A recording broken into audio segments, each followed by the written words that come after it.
Eta zuek pentsatu, etapa hontan bere alderdi emozionala dago, lapiko batean bizitzan jaso duen guzti hori nahasiko balitzaio bezala.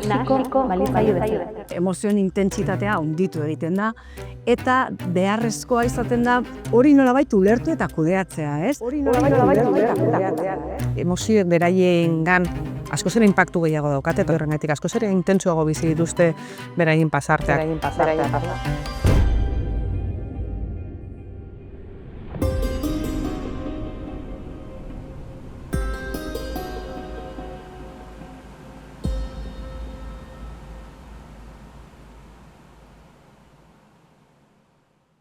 Nerabezaroa berez edo definizioz, edo osasun mundu erakundeak ematen duen definizioen arabera, bada 10 eta 19 urte arteko adintarte hori, non haurrak pasatzen diren nolabait heldu izatera. Eta beraz bada aldaketa sasoi bat, bai aldaketa kognitiboak, bai emozionalak, eta baita biologiko-fisiologikoak baita ere, ez? Eta ez aurra, ez heldua, eta askotan egiten ditugu aur bezala tratatu, edo bestela bestatutan, heldu bezala tratatu da konturatu barkea, bere oraindikan aur bat dala, ez? Barruan aur bat dagoela, eta guk helduok oraindikan aur hori barruan daukagula, orduan lagundu behar diogu aur horrei transizio hori egiten. Nerabezaroan identitatea eraikitzea oso garrantzitsua da, nerabeak bere nortasuna erabakiko duelako, ez?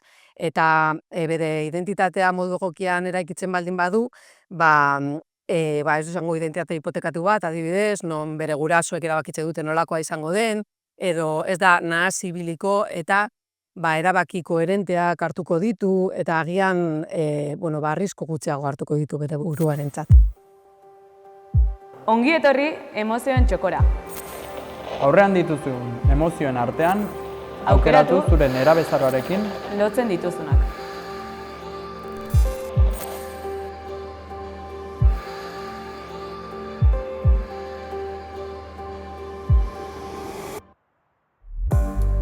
Iruditzezat, nire emozio printzipal bat bai izan dela betianik poza. Nik nire gaztarue o nitxkien itzen momentu horiek beti pozez akordatzea ditut, beti parre batekin arpeien.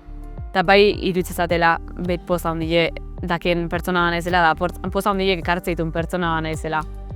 Nahiko surrealista da poza aukeratu izana.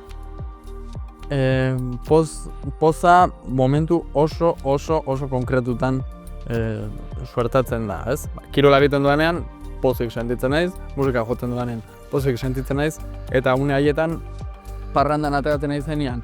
Eta gorain ona honean, pozik nago, ze enaiz gogatzen ebasibo nago, eta ez ditut nire arazoak goratzen, orduan, hala.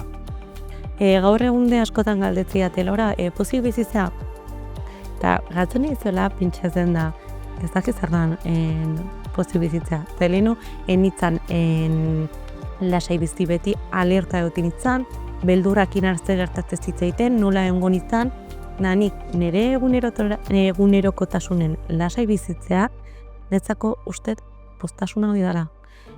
Burua lasaiotea.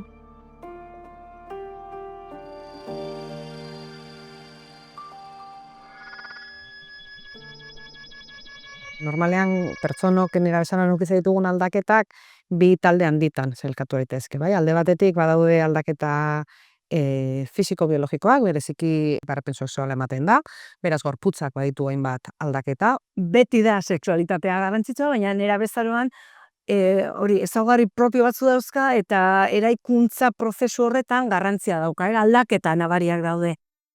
Aldaketa hormonalek eragiten dituzte aldaketa fisikoak, eta hor adaptazio prozesu bat egoten da, ez da egun batetik bestera gertatzen zera, eta pixkanaka joan behar gara, tokatu zitzaigunean, joan behar dira bere gorputza ezagutzen.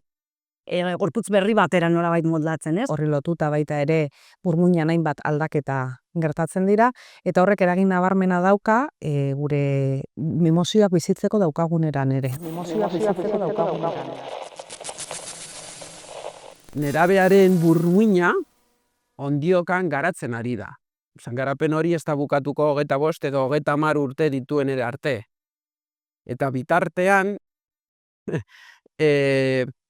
heldu baten garunarekin hainbat ezberdintasun ditu. Esaterako, kopetaren atzekalde horretan dagoen kortez prefrontal horrek, zeinek orokorrean aurrera eramaten ditudan jokabideak erabakitzen dituen, erabakiak hartzen ditu bereziki sozialki arrakasta izateko, edo esperientzia berriak aurkitu nahiean. Orduan, nolabait badaukagu emozioen edo sistema limbikoaren borboraldi bat, non askoz ere pertsona emozionalagoa garen, askoz ere gratifikazio gehiago bilatzen dugun, eta aldi berdinean ez daukagu kortez prefrontal hori guztiz garatuta, eta beraz, hoiek apaltzeko, lasaitzeko, ordenatzeko, patxadaz gauzak hartzeko, ez daukagu oraindik lanabez nahikoa, ez? Orduan, beraiei buruari begira daude, plazer bilatzaileak, arrisku gutxi ikusten dituzte, baino beti ere gaztaroa eta nerabezaroa puskatzailea izan behar bali madu, eta arriskuak hartu behar bali maitugu horrelakoa izan behar du. Eta helduaroan jatorriko da mamitu eta ja gauza beste leku batetikan egiten dituguna. Badira, emozioak beti egon direnak, ez? Jaiotzez auzkagulako, intensifikatu egiten dira asko, lotxa, beldurra batzuetan ere, ez dakit nola esan da dena, haserrea, askotan joan egiten zaie eskuetatik, horren kontrola, orduan, poza baita ere, baina poza ez dugu hainbeste molestatzen, ez? Edo hainbeste kezkatzen, baina emozio guztiak egoten dira horrela, ez? Gora beratsuagok. Bueno, eske etapa honetan nerabeak ez daki kudeatzen sentitzen ari dana. Eta ez da intentxo guri fastidiatzeko egiten dutena. Edo guri molestatzeko, hori gezurra da, berriro argumentu oso simplista da. Ojalá, hola izango bazan, ez? Kontrakoa da, beraiek esperimentatzen nahi dira emozio guztiak bakoitzarekin noraino iritsi jakiteko. Eta hori segun nola kudeatzen den baita inguruan, nola ulertzen den, momentu batean da ezaugarri bat, eta ondo ulertzen dena, edo gerta daiteke hori ondo eskudeatzea eta bestelako arazo batzuk sortzea, ez?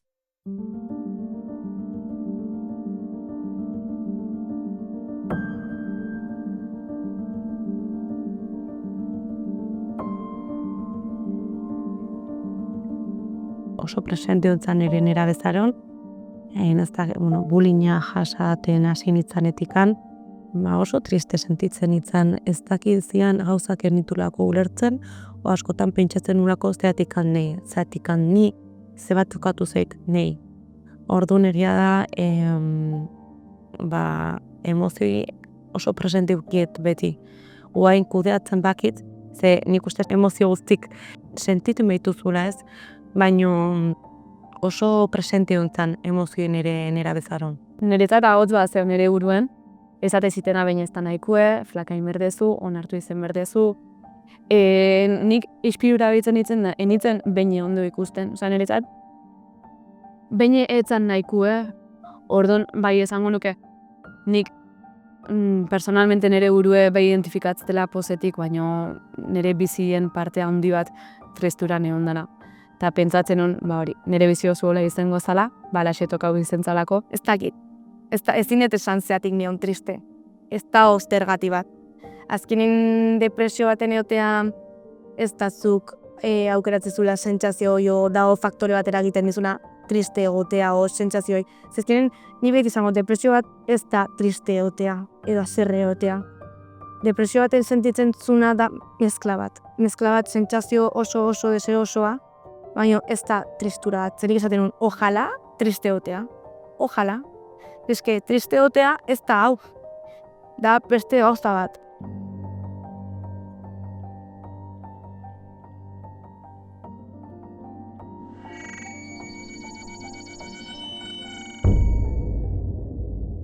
Nerabezaro hori nolabait lusatzen ari gara. Alde batetik haurtzarorantza, haurtzaroan geroz eta jarrera helduagoak ikusten dira zentzu batean, alor batzuetan, bereziki hor daude haurren sexualizazioa, bereziki neskatoen kasuan, baita ere sare sozialen erabilera, non geroz eta arinago azten den, edo telebistaren dituzten erreferentea geroz eta nerabeago den, orduan haurrak nolabait arinago azten dira nerabe izaten, edo hori da, ematen du sentsazioa. Tiraka, haurtzarotik pentsatu behar dugu orduan ere gurasok askuntzan edo kriantzan zenolako aldaketak ematen ari izan ditugun azkenengo hamarkadetan, ez? Eta nola apurka-apurka, umeek autonomia irabastearen prozesu horretan atzeratu izan ditugu, gu geuk, guraso moduan, ez? Horrek esan nahi du, bizitza etapa guztien atzerapen bat egon dela. Autonomia irabastearen eta zalantza, ezjakintasun, arazo, frustrazio horiei guztiei aurre egiteko gaitasun horiek nola ez dizkigun ematen, lehen ematen zizkiguten unean, nerabezarora heltzen dira ere gabezi horiekin, bai? Eta orduan, egia da, nerabezaroaren etapa hori dirudiela luzatu egin dela edo atzeratu egin dela. Nerabezaroa da esan dugunez transizio fase hori. Baina guk uste dugu, edo orain arte sartu zaigu ideia badala, beraiek bakarrik banakakoak egin barra daukan transizio hori da. Eta ez, gizarte osoak lagundu behar dio nerabeari transizio hori egiten. Eta horrela erakutsiko diguna da, bizitzako gatazkei nola erantzun behar dien. Besten iritzen erabentzako garrantzitsua da, beraientzako sari eta zigor sistema horrek, edo beraiek emozionalki bizi dituzten emozio positibo eta negatiboek beraiengan asko zen inpaktu handiagoa daukatelako, ez? Orduan, beraien garunaren garapenagaitik, orduan, emozio positiboek, besteengandik jaso ditzaketen errefortzuek, besten lagun izatea, baina baita laik batek ere, beraientzako asko ere inpaktu handiagoa dauka, heldu batentzako ukiko lukena baino. Baina aldi berean, emozio negatiboak ere badoaz nolabait min fisikoaren kanal berdinetatik, eta beraienganako adibidez bazterketa sozialak sortzen diren mina oso nabaria da, eta ez daukate lehen esan dugun bezala, kortez prefrontala garatuta, min hori nolabait balantzan jartzeko edo hausnarketa batetik abiarazteko, ez? Gure autoestima sortzen da bestearekin erlazionatuz. Autoestima ez da bakarrik sortzen. Bestearekin erlazionatuz orduan behar dituzte beraien berdinen esperientzietatikan identitate hori sortzeko orduan begirada hori beraientzako eta beraien berdinak bihurtzen dira guztia.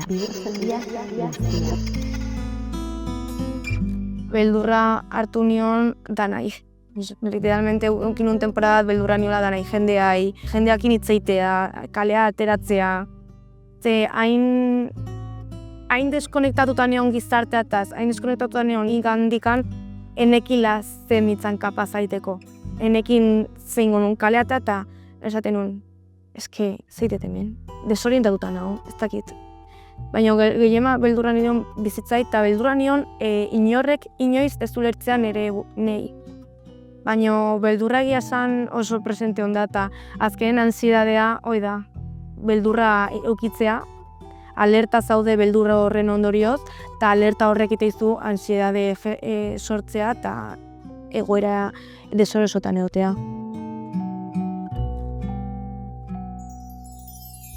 Nik ustet beldurroi datorrela nerabezaron denbora desente bakarrik pasa izan ulako, da orduan bastante desente beldurra uket bakarrik oteko, bakarrik sentitzeko. Koain gaur egun pentsatzet, zehingoet nire familia gabe. Leheno bai hoi beti burutik pasatze zideten, igual da nire familia beti nire ondone ondialako, da bakarrik handonen behaiek ondialako orduan hoi nerabezaron beldurra asko sentitzen nun. Da, gaur egun bakit iritsikoena momentu bat juningo janak, baina, kudeatzen juten aiziz pixkanakaz ez dut oso baten. Nik esango nuke nerabezaroan beldurra asko ditugula gizartearekiko aprobazio bat bilatzen dugu une oro. Eta ez da beti lortzen, danok dauzkegu gure alde honak eta txarrek. Baina honak islatea zaizkigu inporta, baina txarroiek beti ezkutuen eraman ditugu. Eta ezkutatzeko batzutan personaia ezberdinak sortzen ditugu, eta nire kasuan tipo gogor pintadun tipo bat, non adikziotan, non rol gogor bat zuen, eta gaua gustatzen zitzaion tipo bat. Kasu honetan ere arazoa gertura da beldurra askonaken jende galtzeko. Baina beldurra askonaken nik helduko banitzen. Beldur askonaken gauza eskitatik hori jende galduko nulako. Beldurra askonaken nahiz eta jakin oso beskinola eta igual hiltzean hijuela hile. Baina bildur askonaken baita adibidez, jabean rekuperatzen hasi nintzenin nire gaixotasuna alde batea guztiken. Eta bildur asko akordarazet. Ni hau gabe enaizelako ezterre bezala. Horren presente sentidu izenet, horren beste denboran, ez? Gaixotasunen horren murgilduta egon naiz, oin aulagatza balima ez izangoa. Bildurre nire bizio zue hola izangoa. Agotean, bildurre beti triste pasako oteten, bildurre beine gehiago pozik enaizelako biziko, beine garazi gehiago enaizelako izango.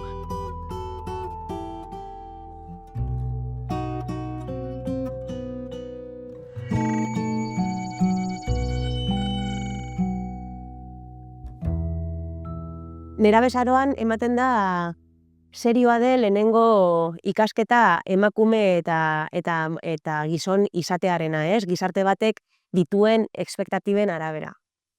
Horrek esan nahi du, 11-12 urte betetzen dituzten gazte hoien artean hasten direla genero rolak oso modu espezifikoan eragiten haien identitatearen eraikuntzan, ez? Mutilen artean gehiagotan ematen da gorputzen bidez mezua ematea. Hau da, ni muskulatu egiten baldin banaiz, indartsua naizela adierazten dut, eta ziurra beste itxura badaukat, ez? Horren bidez, transmititzen dut, nitaz espero dena, betetzeko gai naizela nolabait. Oso argi ikusten da, eta evidentziak argi ikusten du, nesken kasuan, presio estetikoak, oso irakurketa bisuala besteek baten inguruan uste izango duenaren inguruan, eta zentzu horretan besteekiko, ez, espektatiba horiek nola hasten diren neskengan presio espezifiko bat sortzen. Askotan mutilen rolak, maskulinitatearen rol horren atzetikan, badirudi, beti, ikuste deu gelatan, ez, DBH2, DBH3, mutilak harremantzeko modua da pixka bat, bortitzagoa, indarraren adierazpena asko azaltzeue, gelatan entzuteianak eta ahots altua dakatenan mutilak izategia, eta neskak dira pixka bat, oraindik ere, gezurra badirudi ere asko gertatzea, nota honak atatzen dituenak, isilik daudenak gelan. Heteropatriarkatuak batzutan kontraesankorra badirudi ere, efektu negatiboak ditu bai emakumeen nola gizonen osasun mentalean, osasun fisiko eta mentalean, ez? Maskulinidade hegemonikoaren eraikuntza hori, batzutan maskulinidade toxiko deitu izan zaion horrek ere, nolabaiteko espektatiba oso zorrotzak inposatzen dizkie gizonei, eta zentzu horretan haiengandik eskatzen diren rol sozialek ere badute eragin zuzena haien osasun mentalean, ez? Osasun mentalean. Nerabezaroan askotan heldu egiten zaie estereotipo horiei, betetzeko besteek nitaz espero dutena, beste onarpena lortzeko. Eta asko zailagoa delako, nik nire izadairarekin, nire desioekin, nire bidearekin bat egitea, eta aurrera egitea, talka egon daitekelako errezago, besten kritikak, irainak, begiradak, baina egia da gero eta gazte gehiago daudela, berain desioak hausnartzeko, sentitzeko, ikusteko, ze sentitzen ari diren, eta hoiei bide emateko, ez, eta adierazteko ere. Nik uste frustrazioa morru hori, barruko su hori izaten dela, ez zaituztela ulertzen. Aprobazio bat bilatzen duzu, ez naute ulertzen, enaiz beraio bezalakoa, danaren aurka jungo naiz. Etxean ere ez didate ulertzen, haien aurka, mundu guztian ere aurka dago. Danen aurka negua. Atentzio deitura bat zan, azkenian, entzun nazazu. Laguntza behar dut. Pertsonaia bat sortu dut, atentzioa hitzeko. Zure laguntza behar dut. Eta inork ez du ikusten. Emoziok generalki oso nastuta nituen. Eta hasiera baten erakusten unazan haserrea.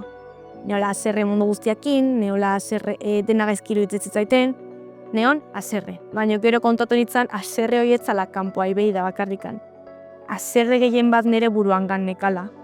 Zaiola decepzioa nire buruan gan, eta haserre nire buruan gan ez izateagatik aroa perfekta, ez izateagatik aroa zorion txuda ona beti, ez izateagatik aroa txikia. beti poziziona, o saiatzezana dena ondo egiten, ez ziolako ja. Baina behin batek hartu zian esatzean aroa. Seguro haser ez daudela? Horren atzen tristura dago, eta nola gizarte honek inposatzaigu haserre egotea, hobeto dago erakutsita triste dut baino. Eta txokin zian, eta zen, ostra, ba igual ez da haserre nahola. Haserre naho, baino horreratzen tristuen naholako. Nolako da gaur egungo gaztea? Gaurkoak baditu karakteristika propio, baino ez nolakoa izan da beti, bakarrik orain izango duken igual pixka bat inflatu, edo egindala. Eta momentu ja esaten dugu, ez? Ba, beraiengan ni, baino logika handia dauka. Esan bali madegu identidadea sortzen dela, identidadea sortzea da nire nia sortzea, ni naizen hori. Baina gaur egun, gizarte oso jo eta ja hortan sartuta gaude, dena azkar, korrika, presaka, eta plazer bilatzaileak bihurtu gea, gu engantzatuta gaude emozio fuerte gaur egun ordun, nerabe batek da justo beharunaren aurkakoa. Ordun hor bi faktore horiek bai egiten dute, nerabe zaroa gaur egun zailago bihurtzea. Nerabeak aldatu dian edo ez erantzutekoan nik usten den nerabeak beti izan diela nerabe. Bai, igual, nik hemen urte askon esperintzitatikan, bai ikustetena da, igual, momentu honetan nerabeak individualistakoak igual bihurtu diela, igual sare sozialen eraginagatik, ez? Eman dela giro kultural bat, non errealitatea ulertzeko, errealitate digitala ere parte den, ez? Haien bizitzan, eta nola errealitate digital horrek baduen bere dinamika propioa, algoritmo propioa, ritmo propioa, eta nola horrek eragiten duen, batzutan bizitza analogiko errealarekiko distantzia bat. Fase gatazkatzu bezala ikusi dezakegu nerabezaroa helduok edo helduon bizi honetatik, alde batetik gure ikuspuntutik begiratzen ditugulako. Baina guk esan dugun gizarte honetan, nola helduak ez dituen bere traumak begiratu, ez ditu bere gatazka internoak ikusi, ez ditu bere gabezi emozionalak ikusi, ez da gai ikusteko nerabeak mugitzen dizkion gauza guzti horiek, pista izan daitezkeela bere guzti horiek lantzeko. Nerabezaroa bada nolabait fase bat, gauza berriak bilatzera damatzan, ez? Norberaren arrazoien alde burruka egitea, arrisku batzuk hartzea autoritateari aurre egitea, eta normalean froga horiek gazteek inguru hurbilarekin egite dituzte, bereziki familiarekin. Eta parte hori, gatazkatzu bezala bizi izan dezakete familiek. Eta hemen gertatzen da gauza oso garrantzitsua. Gure seme-alabek ematen digute ikaragarrizko aukera gure gabezi guzti horiek azaltzeko. Beraiedi gure 3.0a esango genduke ordun. Nik landu dezatena berak azaleratuko du, nik ikusten dudanean nik hori landu eta beregan ez hobetzeko, eta horrek egingo du generazioak hobetzen jutea, baina guri hau pixkat trunkatuta galduta egu urte batzuetan ordun. Hori guztia egiten ez bali madegu, bat, arriskutxo nahitzen daiteke bere identidadea ez sortzea, hor ja arrisku larri badala, bi, autoestima ikutua izango du, eta helduaro guztia pasako du besteek esaten duten horren baitan, berak behar duen hori baitan baino.